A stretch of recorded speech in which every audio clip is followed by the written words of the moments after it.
Hey Honors Lit, this is vocab 9. Going to help you out with completing the sentences. So number 1, hopelessly cut off from the main fleet, the captain of the vessel decided to scuttle his ship rather than allow it to fall into enemy hands. Scuttle, 3 meanings, 2 of them are verbs, all right? To scuttle like this one, it means you're going to be taken over by enemies, and so you want to get rid of supplies that could help them, all right? So you toss everything overboard, okay? Or ruin it somehow.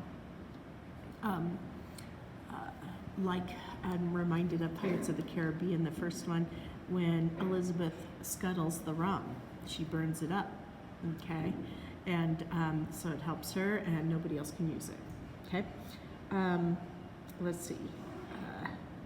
Number 2, the names of all 4 members of the record-breaking relay team will be etched in permanently on the trophy awarded to our school. And that one would be inscribed. It's when you write in permanently, you etch it in stone or write it in a way that it cannot be erased or effaced, okay? Number 3, a strong sense of fairness has provoked our representative at the UN to admit that a mistake was made. The verb we're looking for there is impel. If something outside, kind of causes emotions inside, you're impelled to do that. A related word is compel. Compel usually starts inside and comes out as something that's inside. In Dante's Inferno, the souls are compelled to rush to their judgment because of the law written on our hearts, all right? And they're rushing to their judgment. Number 4, though many people relish Limburger cheese, I find its strong odor truly repugnant, all right? Horrible, awful. All right, let's see. Number 5, it is the diverse population of New York City that accounts for the wide variety of cultures found in its neighborhoods. When we, the word we're looking for there is heterogeneous.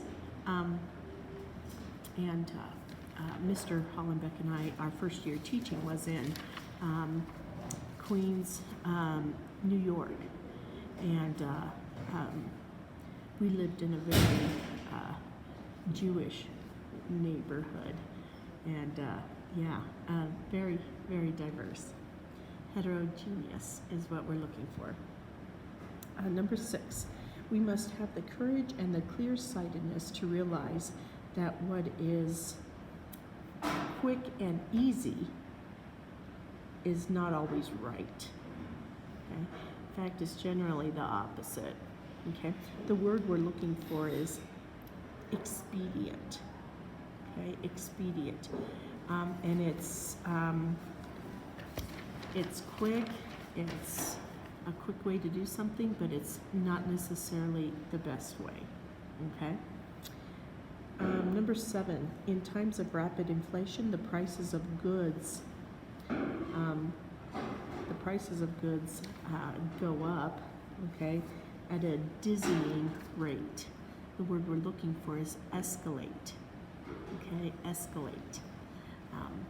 They increase quickly. Okay. Number 8, in his opening solo speech, the talk show host poked mild fun at all the candidates for president. And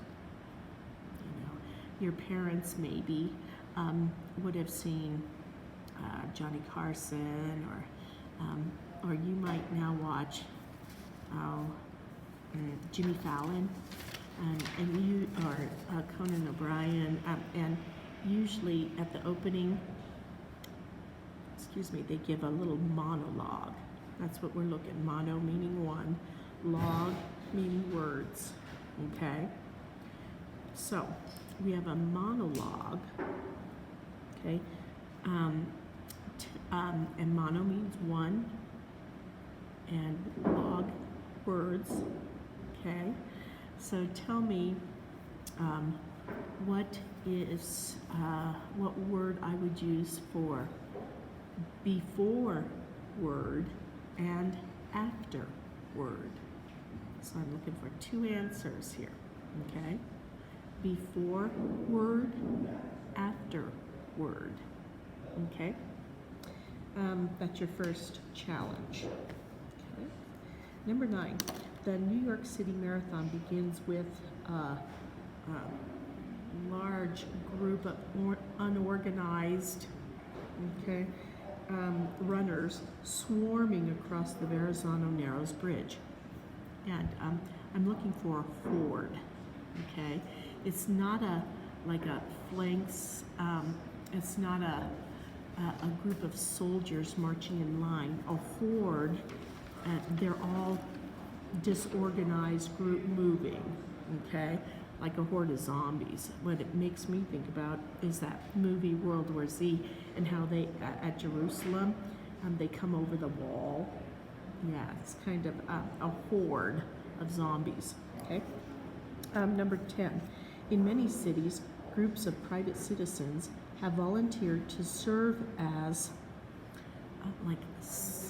supplemental police, all right, to help combat crime. And the word we're looking for is auxiliary, right? Auxiliary is, it could be a person noun. An auxiliary is a helper or just somebody who gives aid in a situation, or just an adjective, an auxiliary group. They're a helping group. They're a support group, okay?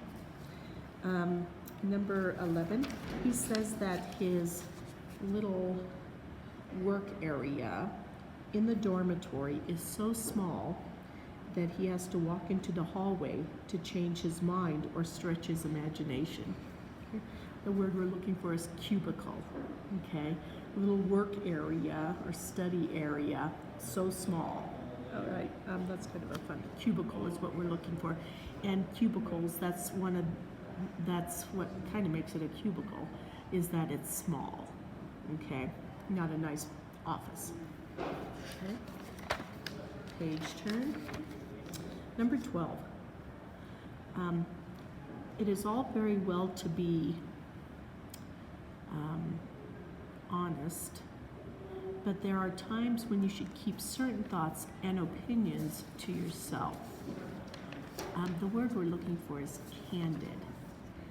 Candid means you're open, you're honest, but what the sentence is saying, and I agree, there's a time to be tactful as well. So, candid means, brutally honest. Number 13, well, and let me go back. If you have to say, can I be brutally honest with you? Can I be candid with you? Then you probably shouldn't be. Okay, you should probably think it through a little bit more. Number 13, an unwilling pupil is apt to look upon hours of practice at the piano as so much boredom and the word we're looking for is drudgery. It's things that you have to do over and over again. With the piano, practicing scales over and over and over again.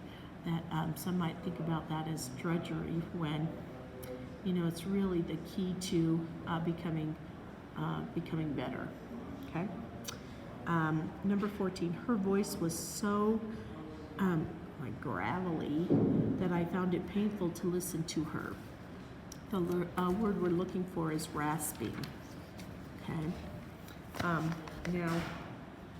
Rasping is an adjective. It's a participle, actually. It looks like a verb, but functions as an adjective. All right. So it's a participle. Number 15. An indispensable asset to an aspiring dress designer is a remarkable talent or taste for color and texture. The word we're looking for there is flair. You have a knack or it's just almost instinct about style. You have a flair for style, okay? An eye for it, okay? Number 16, my rather lame excuse for failing to complete my homework was greeted with an incredulous snort by the teacher. Okay, now let's break this word down. The base word we see is cred or credit. Okay, so if it's if something is incredible, it's not credible. It's beyond belief. Okay, incredulous means I don't believe it happened. All right, incredulous. No, it doesn't have any credit to the excuse has no credit to it. It has no value or truth to it. Okay. Number 17, a special envoy. That's what we're looking for. Envoy was named by the president to negotiate a settlement in the war-torn Middle East. An envoy is like a representative or a special messenger. Okay, that's an envoy. 18. Peter listened attentively to my dire. The word we're looking for is prognosis of the probable effect of a third bowl of chili. Effect a third bowl of chili would have on his digestion. All right. The doctor, you go to the doctor, he might diagnose an illness. And then here's the prognosis. Here's what you could expect in the future. All right. Here's what's going to happen because of this diagnosis, because of this illness. Here's what you could expect in the future. That's the prognosis. If you keep on taking this medicine, then you should feel better in a couple of weeks. You know, that sort of thing. That's the prognosis. 19. I couldn't help admiring her ability to fake interest as he continued with his endless explanation of German irregular verbs. The word we're looking for is feign. Okay, if you feign illness so you don't have to come to school, you fake illness. If you feign like you're paying attention but you're daydreaming, you know, that sort of thing. Feign and fake, those are synonymous terms. Number 20, when Lincoln had been in the White House about a year, he suffered a horrible loss which caused him to grieve. All right, the word we're looking for is grievous loss. It's a loss that would cause you to mourn or grieve in the death of his youngest son. And number 21, so we're going to, 21, we're going to reuse one of the words, all right? And I'll let you figure that one out yourself, okay? Awesome. Hope this helps.